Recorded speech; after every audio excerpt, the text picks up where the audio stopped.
بسم اللہ الرحمن الرحیم۔ السلام علیکم 7th کلاس۔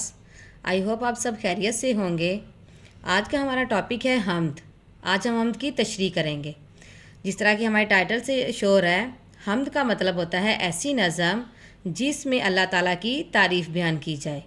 تو آج ہماری حمد کا پہلا شعر ہے ہمارے پاس۔ ہر ذرے میں ہے ظہور تیرا، ہے برق و شرر میں نور تیرا۔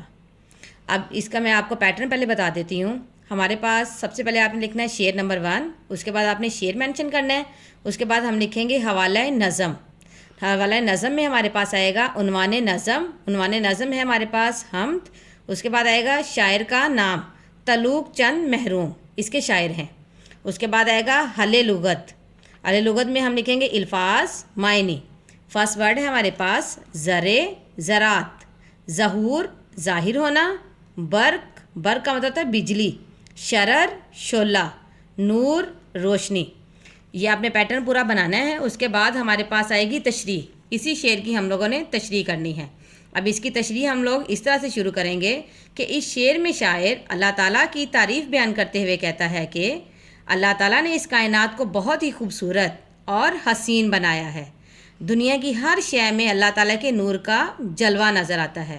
جس طرح بجلی اور شعلے میں روشنی نظر آتی ہے، اسی طرح دنیا کے ہر ذرے میں اللہ تعالیٰ کا نور روشنی کی طرح بکھرا ہوا ہے۔ کائنات کی تمام چیزیں خواہ وہ مٹی کے ذرے سے ہی کیوں نہ بنی ہوں، ان میں اللہ تعالیٰ کی حکمت اور شان و شوکت ظاہر ہوتی ہے، کیونکہ اللہ تعالیٰ نے کائنات کی کسی بھی چیز کو بیکار یا بے مقصد پیدا نہیں کیا۔ وہ کبھی بھی کسی بھی وقت کن فیکن کہہ کر اس دنیا میں بجلی، شعلہ اور روشنی جیسی بہت سی چیزیں پیدا کر سکتا ہے۔ بے شک اللہ تعالیٰ ہر چیز پر مضبوط قدرت رکھنے والا ہے۔ اب اس شعر کو میں نے آپ کے سامنے ایکسپلین کیا ہے۔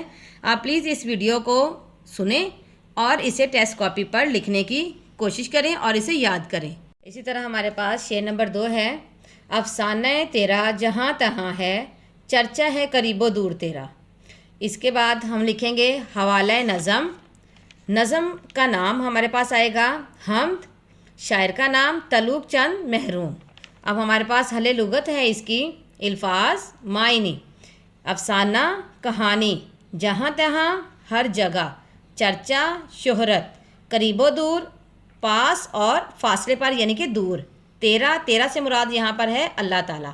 اب اس شعر کی ہمارے پاس تشریح ہے کہ اس شعر میں شاعر اللہ تعالیٰ کی حمد و ثنا، اب اس کے اندر اللہ تعالیٰ کی حمد و ثنا بیان کی جائے گی۔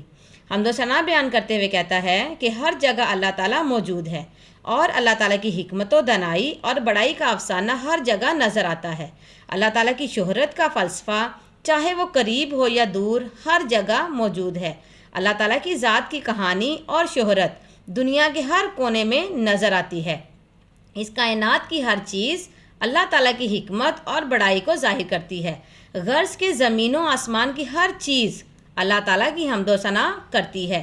ہمیں اللہ تعالیٰ کی دی ہوئی تمام نعمتوں کا شکر ادا کرنا چاہیے، کیونکہ صرف وہی عبادت کے لائق ہے۔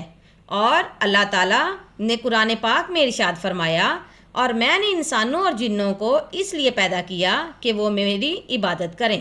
اب ہمارے پاس یہ شعر نمبر 1 اور 2 دونوں میں نے آپ کے سامنے ایکسپلین کیے ہیں۔ اب ان دونوں کو آپ نے اپنی پراپر پیٹرن کے ساتھ اپنی ٹیسٹ کاپی پر لکھنا ہے اور اسے یاد کرنا ہے۔ اللہ حافظ۔